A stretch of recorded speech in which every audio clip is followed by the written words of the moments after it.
Welcome to the UK Travel Planning Podcast. Your host is the founder of the UK Travel Planning website, Tracy Collins.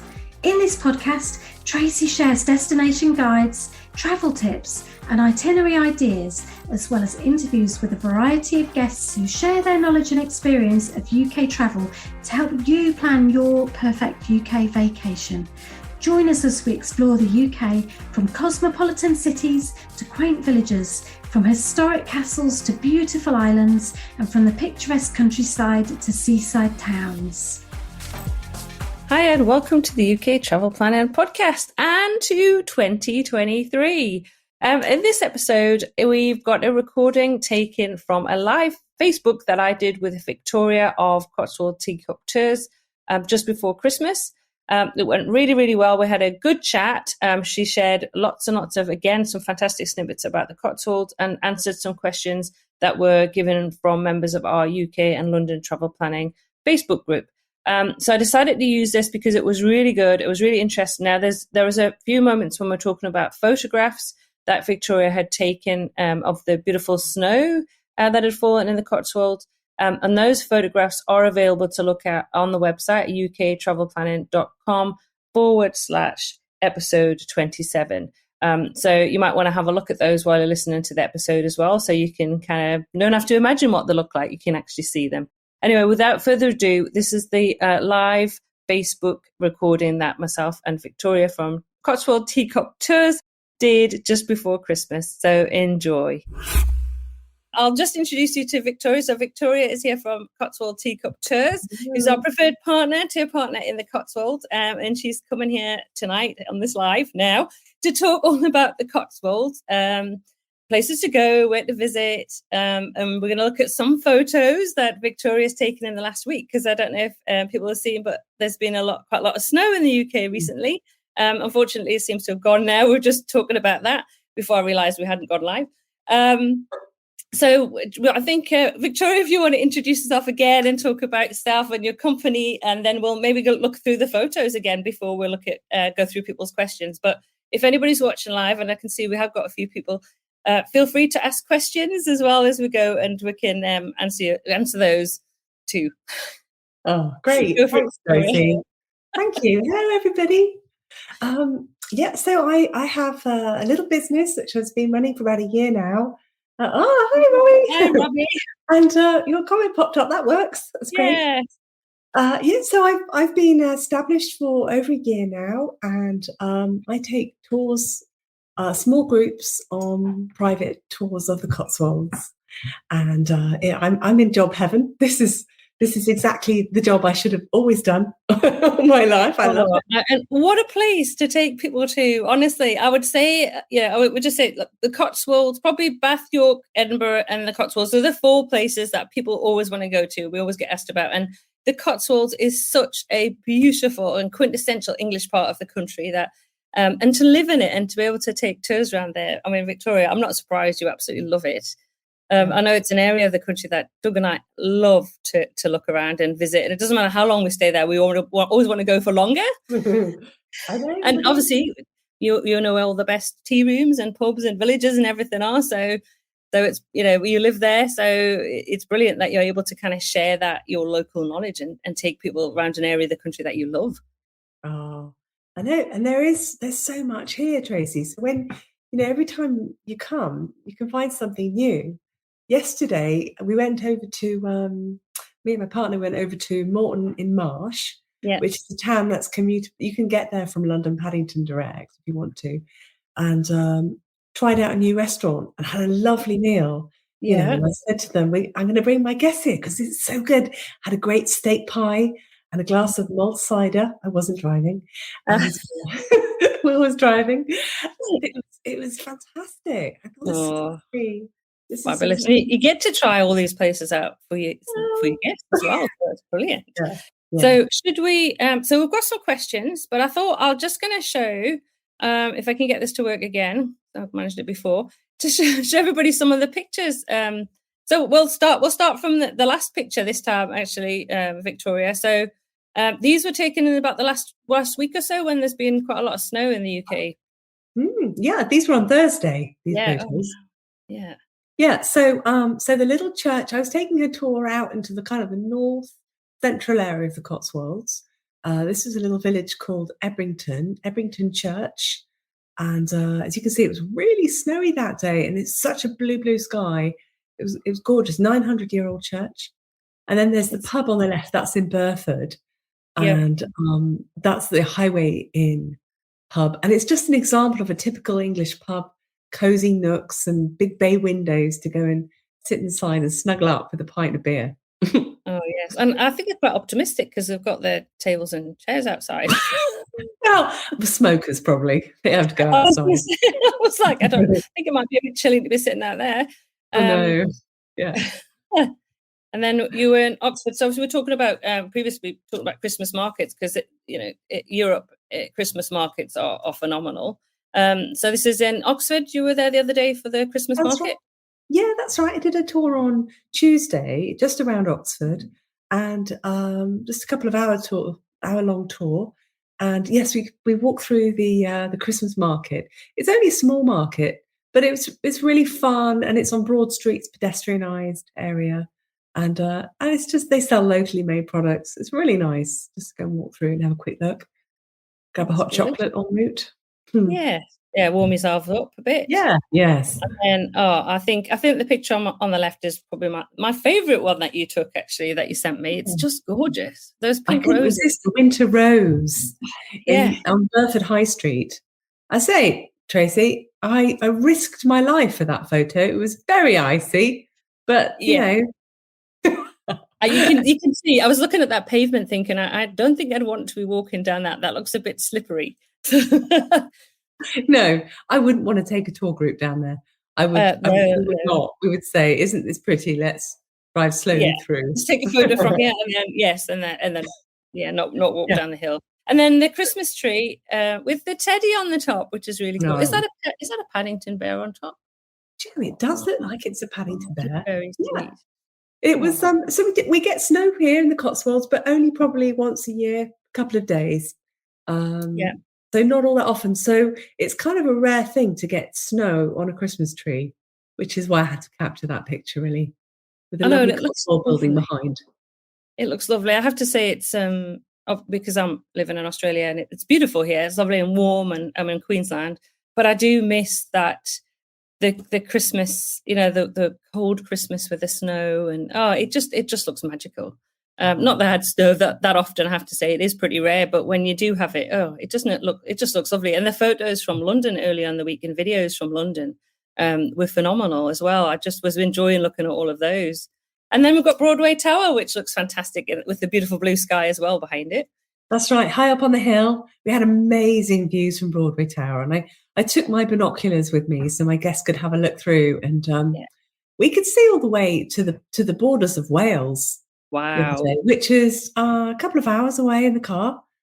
So, you can see it's not a cloud in the sky there, is there? It looks stunning. Yeah. And so we're talking about, there's a nice little cafe behind where you're standing to take the photo. So behind, there's a nice cafe that you go into. Yeah, there's generally a theme with my tours, Tracy. There's usually toilets and cafes quite nearby. Yes, yeah. Well, cafe. See, who doesn't? Well, I'm a complete tea lover, so I've got my cup of tea. Good man. So tea and cake afternoon. Who can avoid that? You can't avoid that when you're in the Cotswolds, can you? Really? No. And then another beautiful picture over Oxford. That's a gorgeous winter shot. The one on the right. Yeah, I was really lucky with my group. We ended up into the rooftop of the Sheldonian Theatre. Which is the only indoor rooftop viewing point in Oxford. Right. So it was warm as well. Is that free to go into? No, but it's £4 a person. Okay, so, yeah. So that's brilliant. Right. And look at the view that you get. Fantastic, absolutely beautiful. And then I've decided the house on the left I'm going to buy at some point because I actually want to. In my head, I'm going to live in that house because isn't it just beautiful? It's stunning, isn't it? I love that house. I think that is an old wool trader's house. That's in Chipping Camden. And it's a real standalone house. It's amazing. It's beautiful. You don't happen to know who lives there then? No, I don't. I'd like to befriend them, though. And then they'll invite us in for tea. I think that'd be. I just imagine when you open the front door, it's going to be like a Bridgerton, isn't it? There's just going to be a huge hall, massive Christmas tree, fires going, somebody serving mulled wine. Oh yes, yes. I'm going into that house in my imagination because it's just absolutely beautiful. And then I've got actually some pictures. I'll go back to the beginning of these ones because this was actually, so we've got that sort of December in the Cotswolds. And this was myself and Doug in the Cotswolds in 2020. So obviously it was still cold. So this is Arlington Row in Byberry, which I'm guessing is a very popular destination for your guests, Victoria. Yes, it is. We time it right. We try not to put it. You've got a good timing there. It looks like there's nobody else there that day. It was pretty busy, actually. I think we just timed that photo right. Actually, I've got another photo, and it actually doesn't look too bad. But we went this summer because I know Byberry is so popular. We actually went this summer, and what we did is we went later on in the day. We went for about 7:30 because obviously it's light and sunny. And there wasn't very many people there either. So we managed to get some lovely shots in the summer. But again, so this was January, so no snow, but it was chilly. But again, beautiful weather, really. Just had to be wrapped up. Again, this is in Byberry, so you can see beautiful blue sky. Have you been? Yeah, I was going to say, have you been in there? Yeah. And then we've got Lower Slaughter. Just want to go through these, and then again Lower Slaughter, and the beautiful Cotswold stone houses. This is Cottage. It's lovely, isn't it? I just love this. There's another one I'm going to live in. Yeah, very pretty. They are lovely. They're so lovely. Classic stone cottages. And then Bourton on the Water again, and then again because it was winter. So what do you do at the end of the day? You need to go into a nice Cotswold pub. So this is some of the local beer on tap, and a lovely fire. So that was a really lovely. That's a Mousetrap Inn in Bourton on the Water, which is one of our favourites to head into. Good food and lovely. Just again that lovely kind of quintessential pub with a war and fire, which is what you want when it's really cold outside. Yeah, I think that's and that's Stow on the Wold. That is. You've got the old stocks there. Yeah, I often point those out on a tour. Yeah, and tell people that they'd have to stick their head through there's the rotten bits of wood there where they'd have to sit down and put their head and their wrists and their ankles through those and prepare to have rotten eggs and tomatoes thrown at their faces. Lovely. Not used. It hasn't been used recently though, has it? If they misbehave on a tour, Tracy, I think it's fair game. Well, that's it. And then we're back to the beginning again. So let's go back to us. So we've got some questions, including from Robbie, who's here. So hi, Robbie. It's lovely to that you joined us. So and I know Robbie's going on a tour with you next year as well, Victoria. So that'd be lovely. So Robbie has said that they're looking forward to lots of cream tea. And what are some places they would want to go to for some nice cream teas? Ooh, there's lots of choices. We have to decide. But one of my favourites is Lucy's Tea Room in Stow on the Wold. She does a good green tea. And she does tea. And I love it when they have like the tiers. You get like the bottom layer is all the little sandwiches, and then the middle layer is different cakes, and then the top layer, the top tier are the scones. Yes. And a big pot of tea beside it. Oh, nice. And you'll keep bringing the tea as well as you get sitting there to relax and enjoy it. I've actually got some pictures of Lucy's Tea Room in Stow from this summer. Oh. So I'll share some of those in the group afterwards, actually, some of the pictures of the places that we'll talk about. And I know that Robbie's also interested in walks. And I know we haven't done it yet because I'm not a big walker or hiker, I have to say. But I think next summer we want to do the walk from Lower Slaughter to Bourton on the Water. I don't think it's very long. No. Nice so so I guess that's a nice walk to do. That's a lovely walk. You could actually stretch it a bit and go from Upper Slaughter all the way to Bourton on the Water, and that Upper Slaughter kind of takes you through to Lower Slaughter, through the fields, quite quiet. It's really pretty, and then you go walk alongside the river, and then you go through to Bourton on the Water. That's a good walk. I think this summer I'll have to do that and video that as we do it. That'd be fun. Put that on YouTube. That'd be good. There are some great walks around here because you've actually got the Cotswold Way, which is, I mean, that's a massive walk. That's a 4 or 5 day walk. Yeah. It's 100 miles, and it cuts all the way across the Cotswolds, starting or ending in Chipping Campden and Bath. Yeah. So kind of like that way down. I can't do it the opposite way on the camera. It doesn't work. Anyway, and so, but you can take a little section of that, and you're going through fields, following the footpath signs.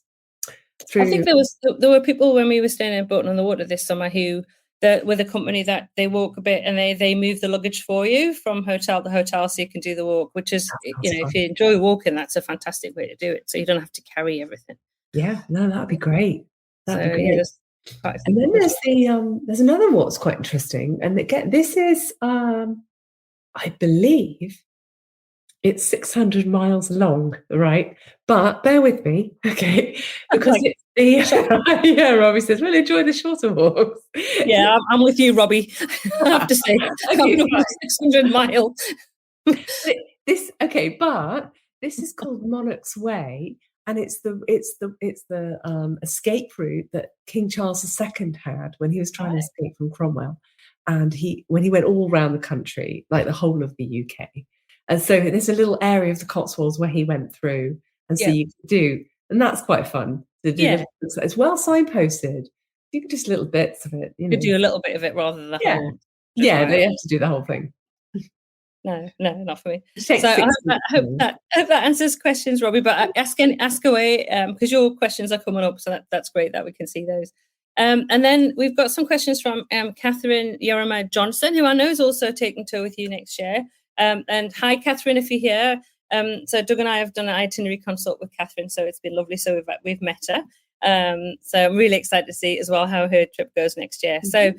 So Catherine's first question was, other than the Cotswolds lavender, what else is a Cotswold speciality?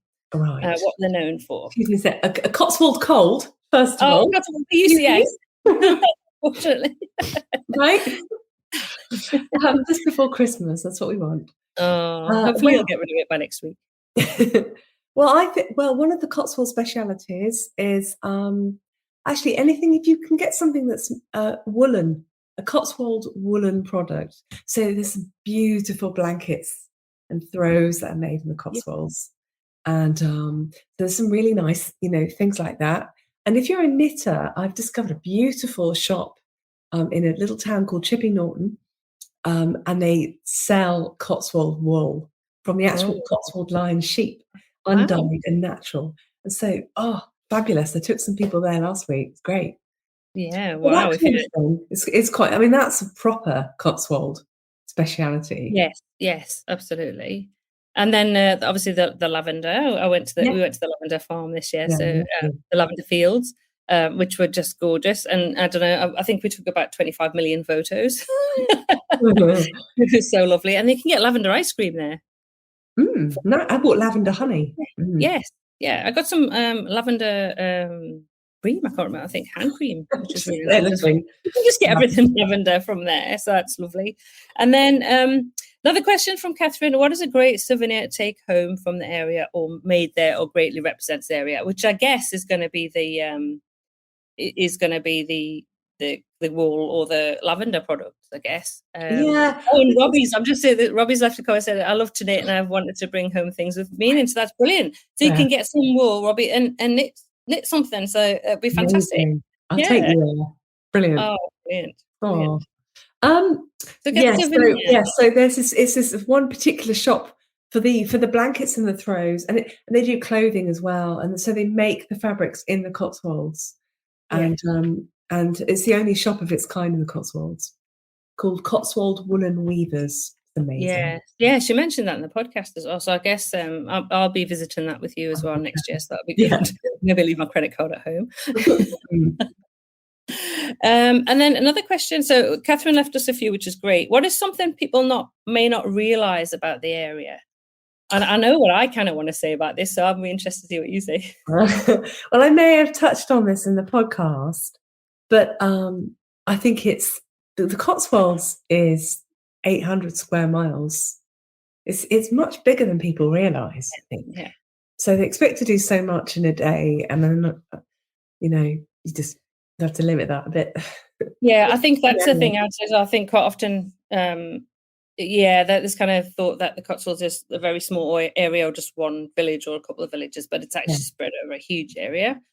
So you're better off really, rather than spending your whole time kind of driving from A to B across the Cotswolds, is actually choosing an area of the Cotswolds to visit. I mean, for us, our favourite is absolutely, we love Bourton, Stowe, Byberry, Broadway, around that kind of the Northern Cotswolds is our favourite bit, Slaughters. But this year we actually did go down to Laycock and I always forget the name of it, Castlecombe, which is the one where you see all the photos of the Cotswolds. Is always Castlecombe, isn't it?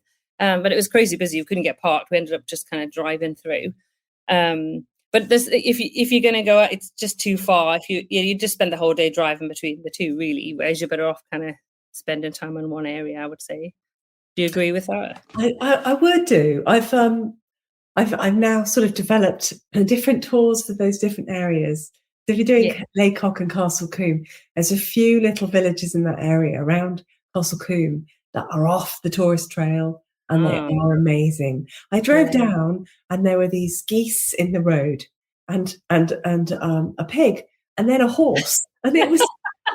Things driven down this road all day because there are all these wild farm animals are just freely wandering around the road.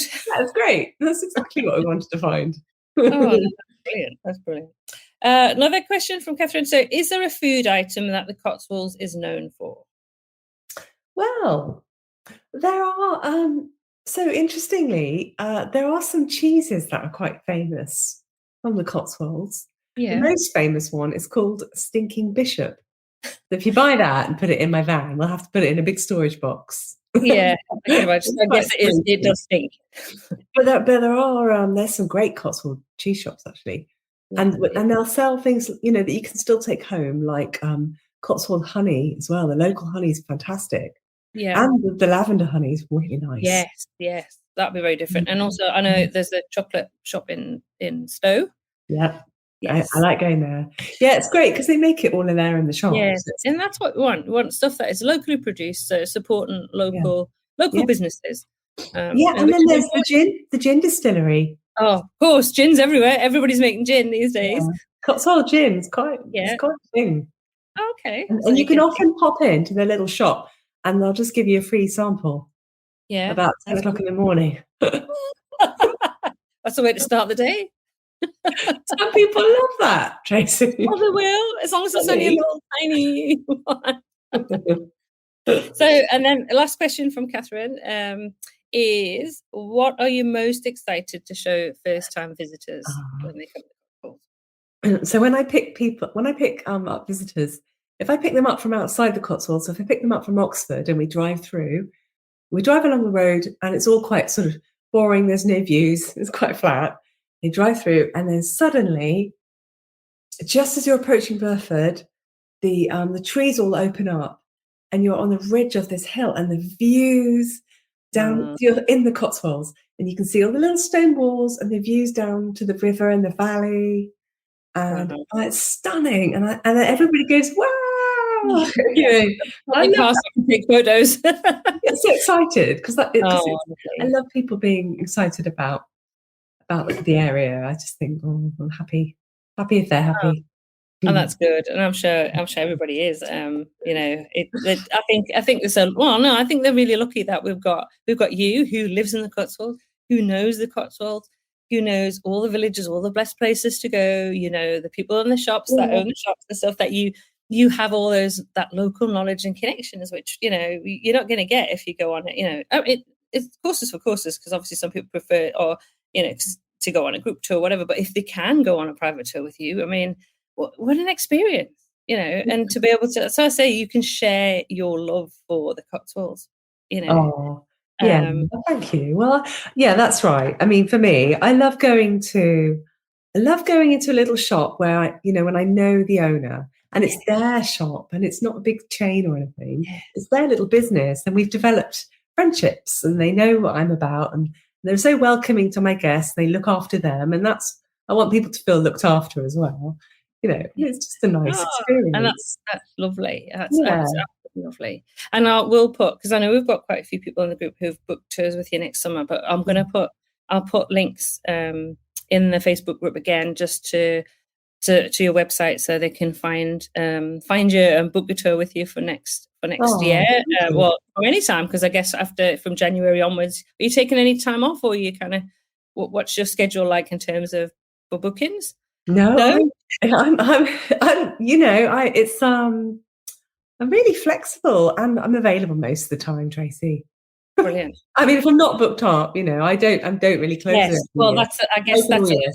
That there is only you, so that's the other thing I'm saying to people is like, they're very keen. A lot of people contact me after the podcast going, "Oh my goodness, it's amazing, we love Victoria, we want to book a tour." I'm like, well, there is only Victoria that takes, so you need to, if you want to do a tour, you need to get booked in and have that day locked in, so, or a day or two, because you can do a couple of days, so that you don't miss the opportunity to have that time with you as well. And I'm going to be over in the Cotswolds next year as well, so I might pop along. That'd be great. Say hello. You can walk into a cafe and I'll be there with a cup of tea going hello. So that would be really cool. Yeah, I can't wait. I absolutely love the Cotswolds at any time of year. Absolutely, it's just stunning. As I say, I'm already going to buy those two, the big house and the cottage that I've already earmarked. But my favourite is, I absolutely love the gardens. That Hidcote and Kifsgate for me are just absolute heaven. I could spend all day wandering around those gardens. Because they're just so magical. So that experience, and that's kind of really in my head, just thinking I just want to go and spend hours at Kifsgate, actually, just the roses. So I would say to anybody, if you love gardens, love flowers, just beautiful, really mind-blowing, beautiful place. They're amazing.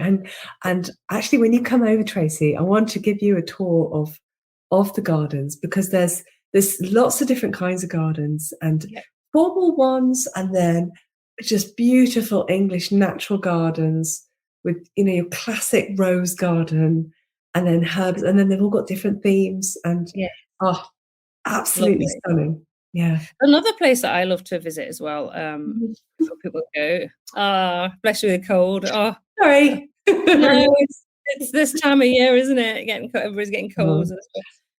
Is Sudley Castle, because I just love the history of that, and the fact that Catherine Parr is buried there, which is just the only she was the surviving wife of Henry VIII. Who's buried there.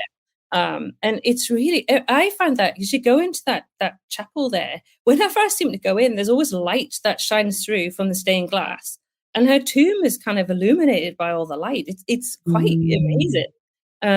So Sudley's somewhere I absolutely love to go to. Yeah. Again, so it's just at the moment, which is a bit of a shame in the winter. Yeah, it will be for winter. Because it's private. We're going in April, I think. So yeah. I guess it's. I'm trying to think. I think we visited maybe in October time one time, and then this year we were there in August. So unfortunately, not everywhere is going to be open over the winter season, I guess, and it is a privately owned home, isn't it? But there's still plenty to go and see and do in the winter time. It's just different. Yes. So talk about what you do in the winter, because I think that's what people sometimes think. Oh, I can only go to the Cotswolds spring, summer, maybe autumn. But so what is there to do over the winter months? Because you've taken some tours over the last few weeks. So what sort of things to do? Obviously, being outside when it's beautiful, cold, crisp is lovely, and then going into a pub or afternoon tea or something like that. But if the weather's not so good, what do you do? Well, then we sort of theme it around. I think if the weather's not good, so long as we've got lots of bolt hole, choices. Yes. So we would start off, and we drive through some places. If it's pouring with rain, people don't want to get there, and then we can sort of drive slowly through some little villages. But then I'd like to stop and take people to, it might be shops, but they'll be in a really old building. Yes. So kind of discovering inside a building. Yeah. And you might see that bit of the shop as well. You might not be interested in the shopping, or you might go, wow, I love it here too. And then you're getting a sense of the place, and people don't mind you going in and having a look in the shop. They don't mind. Yeah. There's some historic houses that do stay open throughout the year. Yeah. And you can pop in and have a look around those too. A bit of history. And Well, lots of choices beautiful there. museums as well, little Yeah. ones. They don't take a lot of time, but give you an idea of the area and the Yeah. history. Yeah, and so then we kind of mix it up, and then with a lunch as well and a cozy pub, Yeah. and then trying to see, do a bit more driving, or you just have to get out, get your boots and your coat on, and do a bit of walking. Yeah. Well, it's like we were back in the UK for 3 months, and we had a few days where actually there wasn't a huge amount of rain, and there were a few days you just have to kind of adapt to that, don't you? But Yeah, I think there's lots of options and there's lots of things that you can do. So yeah, that's great. That there are lots of things that you can still take your guests to see and enjoy in the Cotswolds. And obviously, the last week, honestly, those pictures of the snow, beautiful photos. Everybody enjoyed that. So we've got another question from Tanya Monroe. So hi, Tanya. So she's got a question in case she misses the live chat. So she's asking, is it worthwhile to stay in one of the busier villages, such as Bourton on the Water, so that you're there in the evening when the crowds and the tour buses subside? So she's saying you could leave during the day and explore maybe the smaller, less populated villages. I'm going to kind of, because we stay in Bourton on the Water quite a lot, and then we get a lot of people going, oh no, don't stay there because it's quite touristy. But we did exactly that. We were out during the day, touring, and then all over driving here, and then we'd go back later on the day. And then Bourton was lovely in the evening. In the summer, everybody just sits down by the river. Get some fish and chips, sit by the river. So I kind of, from my experience, yes, that if you want to stay somewhere like Bourton on the Water, that's a good idea. I think so. Yeah, I think that's a great idea. I think definitely for those kind of places, because then you've got a sense of the place when it goes all quiet too. It completely transforms in the evening, and you've got the locals there and a few other holiday makers. I think it's a really nice way to see busier places like Bourton on the Water, maybe Byberry, because if you're there in first thing in the morning or the end of the day for that walk, it's gorgeous. When anyone else gets there, it's just gorgeous, magic. It's lovely, and some of the places actually getting parking, you really need to kind of plan to get there as early or later on in the day. Like we had no problem in Byberry this summer at all, and I was a bit apprehensive thinking, so we went at 7, not a problem. There was literally, I think, there was 2 cars and us. There was nobody there, and that's height. That was end of June, so that's pretty busy time. So, or should have been, and it wasn't particularly busy. So, that's a really good tip, really. If you want to stay somewhere like Bourton on the Water, which we enjoy staying in, go out during the day and then go back later on, and then enjoy the walks by the river in the evening. And so we used to go and I get a sandwich or have a meal at one of the pubs, or get fish and chips and sit by the river. It's a really popular thing to do, especially when it's light until 10 o'clock at night. Yeah, light and sun was lovely. It was absolutely lovely. And then Tanya's also asking, what are good villages to stay in with a water outlook? Well, so actually Byberry is lovely because it has the river running through it. Yeah. But I like places like near to Byberry is a very pretty village called Colne St Aldwins. Right. And that is that's a village off the trail, off the tourist trail, close to Byberry. And there's lots of little cottages there and a couple of nice pubs and a shop. And fantastic walks. There's beautiful big river that runs through the bottom of the valley, and I love that village so much. I love walking around there. I walk there for my own pleasure, never mind on a tour. So I'll have to get some. And is there anywhere in particular you recommend staying in that village?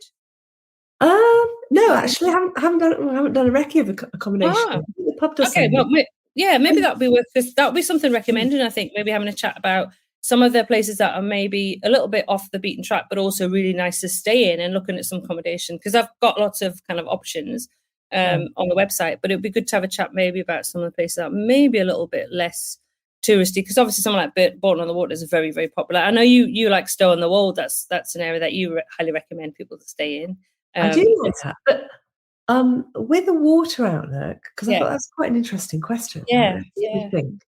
And but just off the top of my head, I was thinking about the village of Minster Lovell, which is just on the edge of the Cotswolds. Again, it's not an overly busy place, but there's a beautiful hotel there, which I have stayed in, very nice, and it's called the Old Swan, and it That's a lovely place to stay, and the river runs through Minster Lovel, Oh, and some great okay. walks through. Yeah, great. So there you go, Tanya. There's a great suggestion for your trip because I know you're in the UK next year. So that's brilliant. So I'm hoping that everybody's enjoyed that. If we've been on for, well, I think we're on about 35 minutes now. And then if we include the 15 minutes where we're just talking to ourselves when we thought we were live, but we're done about 50 minutes now, Victoria. So I want to say thank you to everybody who's joined us for the live. And obviously this will go on, this will be a recording. So some of you will be seeing this afterwards. And I'm hopefully going to use this episode as a podcast as well. So Victoria's already been on the podcast episode 20, but we're going to use this one hopefully to get out as a podcast, so you'll be able to listen to it on that as well.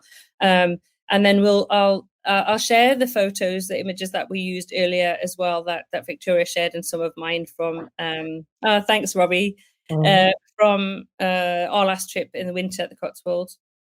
And I think, well, maybe what we'll do, if we'll do this again, if you guys want this again, we'll do it in a few more months, maybe before Victoria starts getting really busy.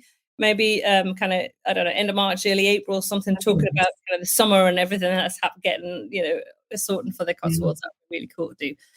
So anybody wants to book with Victoria, I will put a link in the Facebook group so you can chat to Victoria. She'll tailor make your trip for you. You can always stay in the Cotswolds a night and go out with Victoria for a couple of days. You have got that availability as well, haven't you? So that'd be amazing. As I say, I'm also going to be in the Cotswolds next year. So I might be popping up in rooms near you soon. That would be fun. Oh, Great. Yeah, it's going to be, I'm going to really enjoy it. Yeah, thanks again, Victoria. Brilliant. Oh, thanks so much, Tracy. That was brilliant. Thanks again to Victoria for coming into the Facebook Live with me. It was really interesting. We had a really fun chat, and I hope you've enjoyed that podcast episode. As I say, we are going to be doing more Facebook Lives, so do pop over and join the group. The link is in the show notes, which again are uktravelplanning.com/episode 27. Again, if you want to book with Victoria, the links will be in the show notes, as well as the photographs and anything else that we talked about in today's episode. And that just really leaves me to say, until next week, happy UK travel planning.